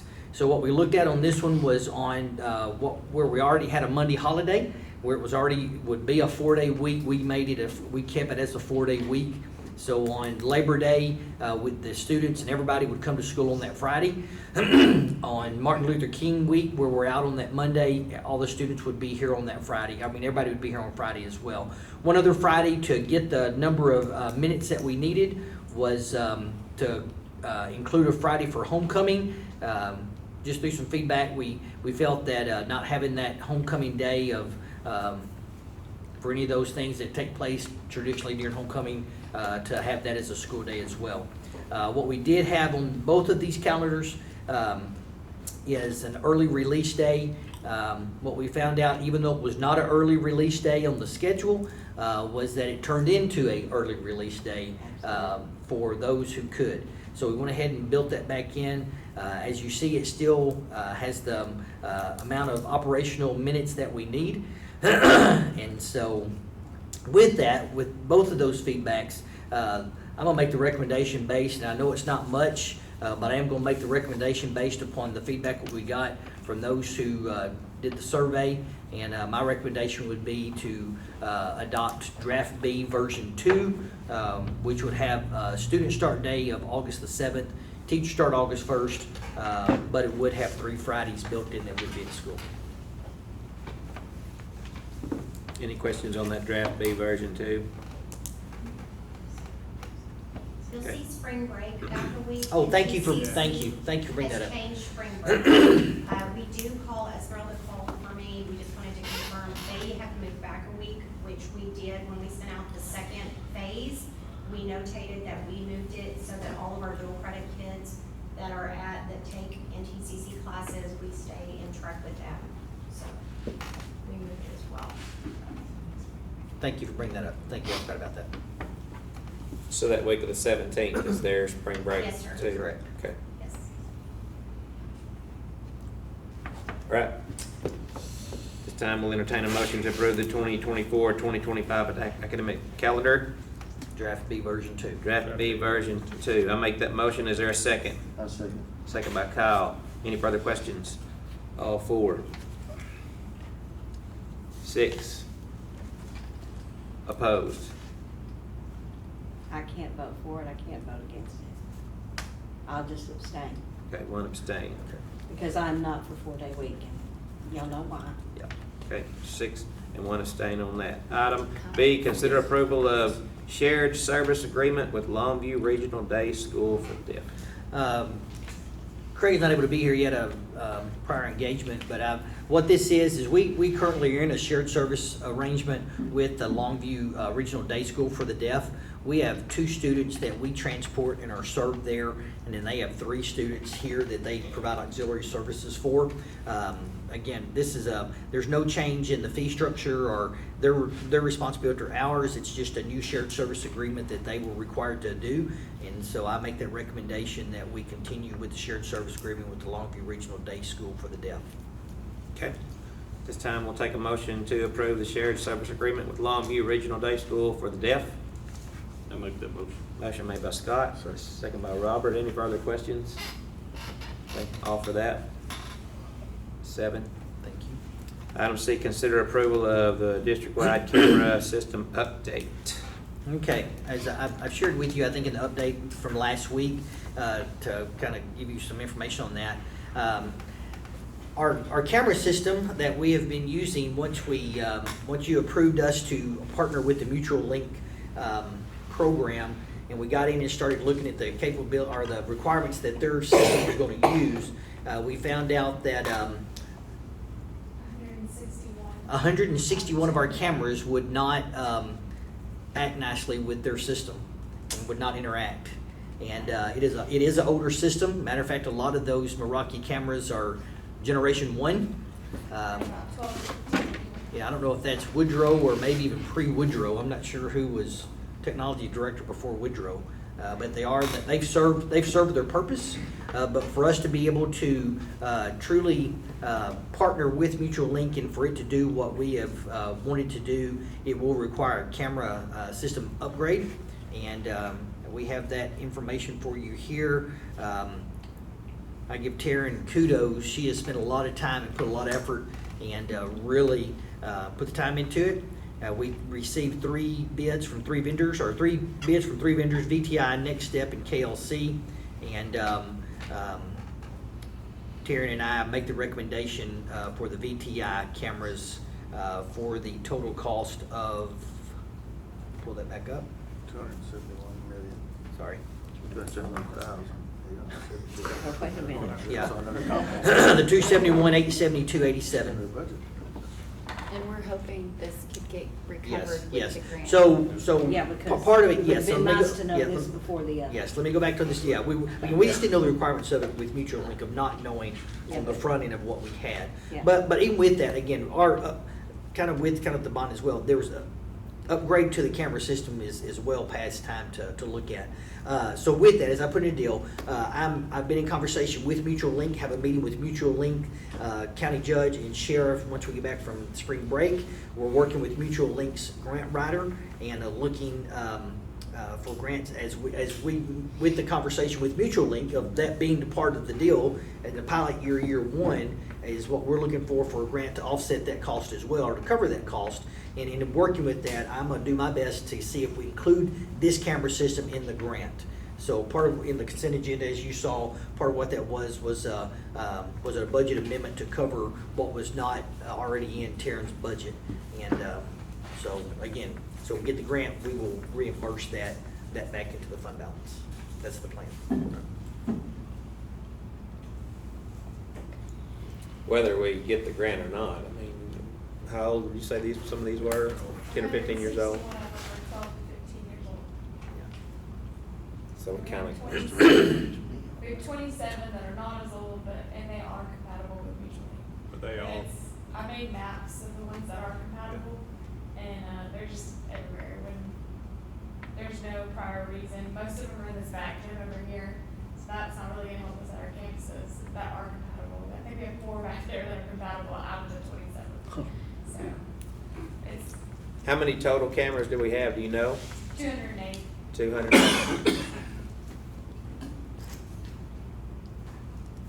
Lots of eyes upon you. Yeah.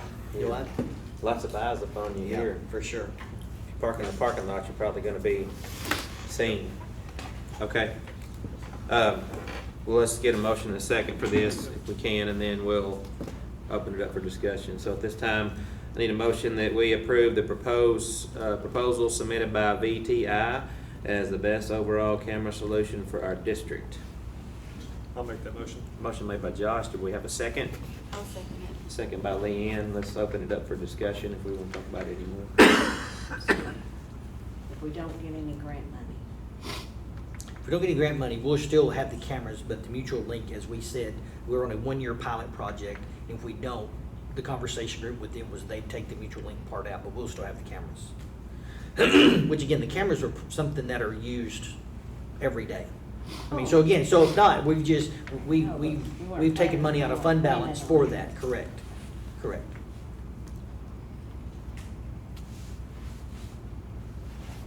Okay. What are the chances of getting the grant, do we know at all?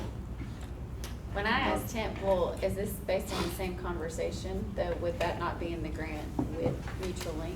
I mean, 'Cause we're I- gonna try to, yes, what we're gonna try to do is to include that with that. I mean, so for the grant, not just to cover the mutual link, remember, Cover the that cost was 95,000 and some change, for a 3-year, I think 3-year agreement, if I remember right. So in working with that grant, we're gonna work to include the camera system in that, since the mutual link depends on those cameras. I mean, didn't So- they say they have 100% success rate with the grant? I mean, in the last meeting, wasn't that I think it? that's right. I mean, I They think did say they've that. gone. But I didn't know if that included the No, I cameras or not. understand. I was If it under the just 90,000. No, but again, because at the time when we talked to them, again, as we said, we didn't know that the camera system was not going to interact with the mutual link part. So, but we are going to work to include that in the grant. Again, the grant's not been written yet, but again, that's why the conversation is with the county and with the sheriff, to see as we work together. As the grant writer said, I mean, there's federal money out there when a district is working together with local authorities and county, that has a higher success rate of being able to get it. And even just the example of us opening up and working with both of those entities this past summer during June, is an example of that partnership and working together. So like I said, we're gonna be aggressive in regard to what we're going for. And again, there's still state money, even in regard to, if we can get all of the initial safety pieces done of what we're having to do through the safety grant, cycle 1, there's cycle 2 money as well, that hopefully we can get there, and we can, if we by chance don't get a grant, that we can use some of that money as well. So there's several opportunities for us to be able to come back and fund this back into the fund balance once it's done. Again, I'm not sitting here saying it's 100%, I'm just saying there's several opportunities that we're going to aggressively go after to make that happen. But back to Kyle's, because I maybe jumped and made the assumption, their mutual link is going to help us. Yes, With yes, the grant yes, writing and yes. that with Yes. this son. Okay, Yeah. that's what Yes. clarified. And then if we go ahead and do this, we can still apply for the grant. Mhm. Like, it's not like they won't maybe say, oh, y'all have already got it, we'll just do this. We can still apply, and it probably shouldn't really matter. I can't answer that, I don't know. I mean, we're gonna try to include it unless Yeah. they kick it out, for sure. With as much How much attention as phase there 2 is. money is there? I don't know Cycle we've two, yeah, not got cycle cycle two. 2 money yet. You We've not don't got have cycle any. 2. We don't have the entitlement yet. We have to, I can't even put security cameras on there until we meet all the requirements of the first 6 Yeah. components. So, which we're hoping to do with that, the cycle 1, which was that Finish up. 742,000 one that we recently got. So if we can make sure we get all of those marks when cycle 2 comes out, then I can put on there, we can use it for any type of safety security measures that we need outside of the scope of the fencing, the film, all the, But we have no idea how much. not Yeah, yet. yeah. No, they've not opened that up They yet. haven't released that, and I'll double check that as a matter of fact, let me just make sure they haven't released that And what do we information. get with the first one? So we got 742,000 with cycle 1 is what we were, and the state divvies that out. So they release the entitlement, I jump on there, look to see what our entitlement amount is for our district. So the rest of what cycle 1 will go to is what the rest of the coverage of what we'll need for the window film. It went for, we built in some doors, some additional doors, replacement doors.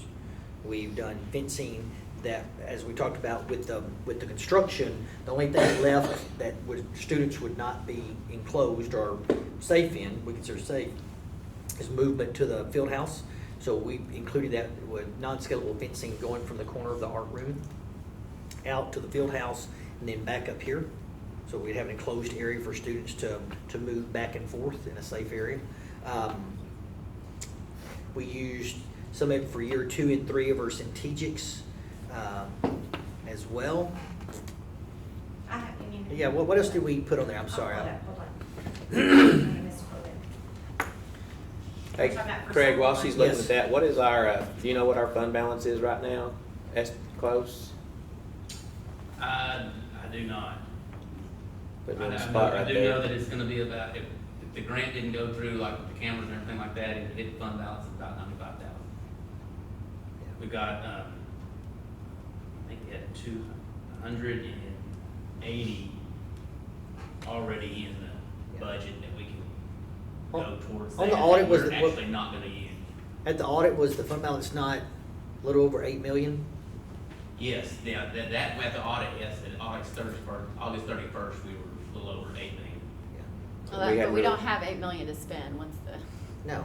No, I know, but I'm not, no, that's not, I'm verifying, you say that though, and people think. That's what I'm saying, though, you say that, and people think you got an $8 million fund balance, but how much do we have to? You have to Maintain. keep, you want to keep a minimum of 90 days of operating expenses in there, so 4 million. 384 somewhere. 4.5, Yeah. maybe 5 We still, would be good. yeah. So. Right, well, that's what, again, I wanna clarify, Yeah. cause Right. he threw that out there, people are like, the school's got $8 million, I know we don't, hold on. But that's a pretty healthy fund balance, I would think. I mean, I'm like you, Linda, I'm nervous about, this is, you know, $271,000 or $272,000 we're gonna spend here in the one vote if we do, but. Well, he was saying it's only gonna hit the fund balance for 95. That makes me feel better. Yeah. The Safe Cycle one that we have in place right now is $742,757. We have allocated $250,000 for fencing. We've allocated $438,757 to hit exterior doors, the new exterior doors, and then $54,000 to pay for Centric panic alert system service 2425 and 2526. $54,000. Thank you.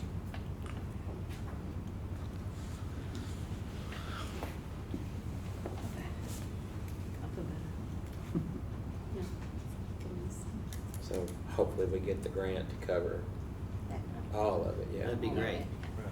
There are other ways that we can go for the money besides the grant and get it. I mean, that's a lot of money to me, but it's still a good I mean, spend. we need to do it, safety-wise, we need to do it, but dang, that's kinda like, you know, car breaks down in the middle of the road and the mechanic says it's not going anywhere, and you're like,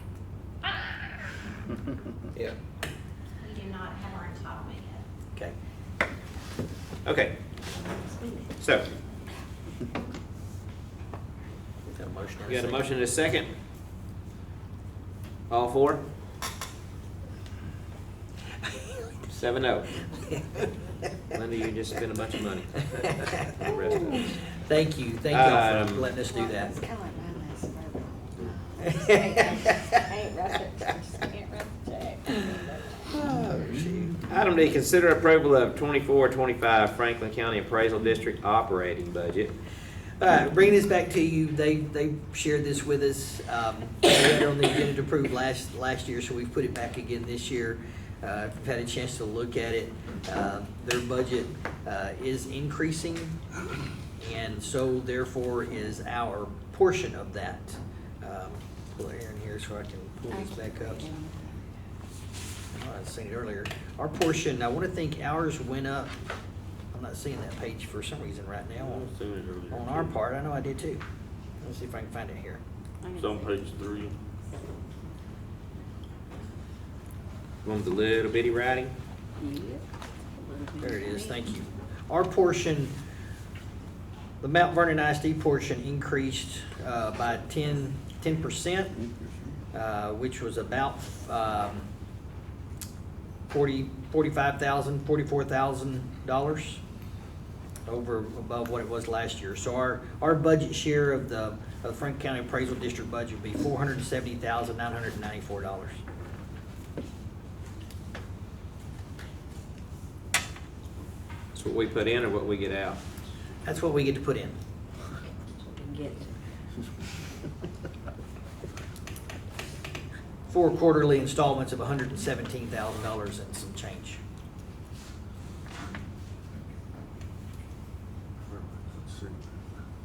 Any further questions on that?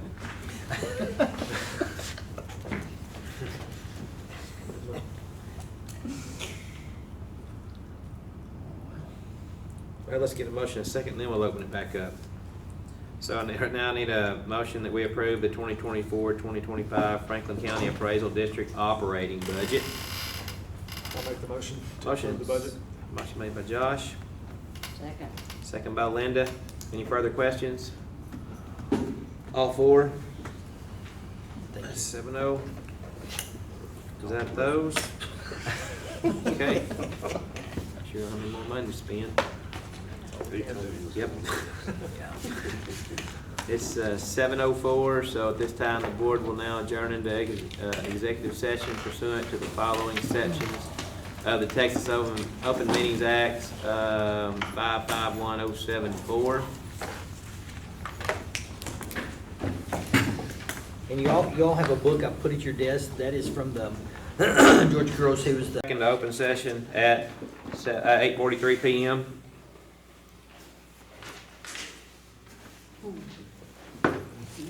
Move on to our personnel report, professional contracts, Dr. McCullough.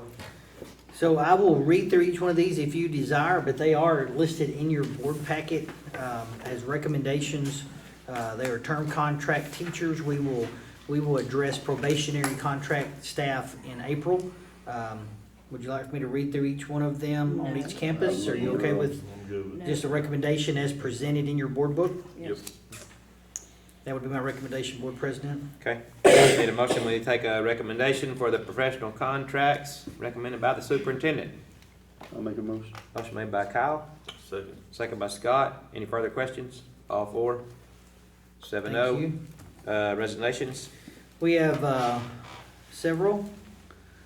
To acknowledge resignations of Vincoya Williams, Emily Dotson, D. Fitch, Luis Fuentes, Justin Bartlett, Connie Ruiz, Carol Walters, Irina Lohr, and Tammy Gamblin. Those are resignations that I have accepted and for your recognition. And for all different times, as y'all know, Yes, some are at the end of the year. Yep.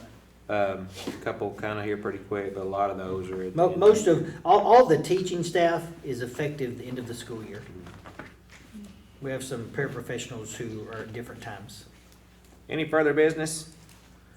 Meeting adjourned at 8:44. Thank you all very much.